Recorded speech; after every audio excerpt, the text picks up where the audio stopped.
Mois de partage et de pénitence, le Ramadan est pour le musulman le mois saint par excellence et constitue le mois du jeûne, l'un des piliers de l'islam. Pendant cette période, le musulman doit s'abstenir de manger, de boire, de fumer et d'avoir des relations sexuelles de l'aube au crépuscule.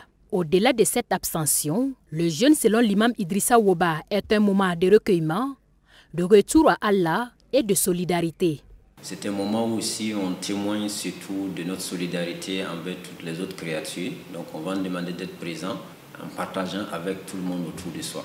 Donc c'est un moment pendant lequel on demande d'être plus disponible pour le Seigneur en termes d'adoration et aussi être disponible au niveau des créatures en termes de solidarité ou de présence humaine. Ça doit être une période où il doit effectivement multiplier les bonnes actions, comme par exemple la lecture du Coran, comme par exemple les prières surrogatoires. Donc vous voyez qu'après les prières de 19h, on reste à la mosquée un peu longtemps parce qu'on prie plus longtemps.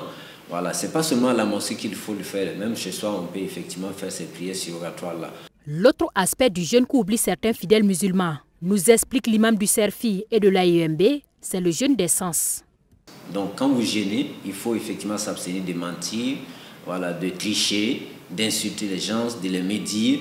Et ça fait partie du jeûne. Et même dans un hadith, le prophète sallallahu alayhi wa sallam a dit, le jeûne, ce n'est pas seulement le fait de s'abstenir de manger, de boire, mais c'est aussi le fait de s'abstenir des choses futiles et des paroles obscènes.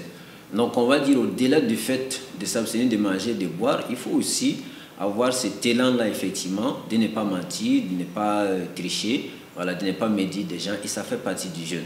Voilà, et ça, c'est ce qui est interdit. En tant que pilier de l'islam, le jeûne du Ramadan est une obligation pour chaque musulman. Une obligation dont il aura à rendre compte le jour du jugement dernier. Parce que le Coran précise très bien, Kutiba alaykum siyam kama kutiba alal lazina min qablikum la'allakum tattaqun. Donc dans le sens de Kutiba, c'est un décret, c'est une obligation, c'est un ordre qui est imposé aux musulmans. Et le Coran va préciser wa man shahida minkum ash-shahra falyasum. Donc si vous êtes témoin du mois de Ramadan et que vous êtes musulman, que vous jeûnez. Donc c'est une obligation pour le musulman et il ne doit pas normalement s'en départir s'il n'a pas vraiment un justificatif qui le prouve.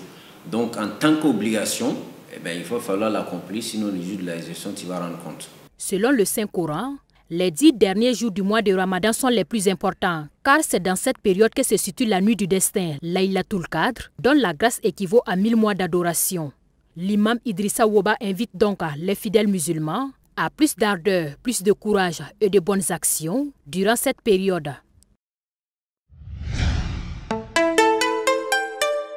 Truy TV, la télé interactive.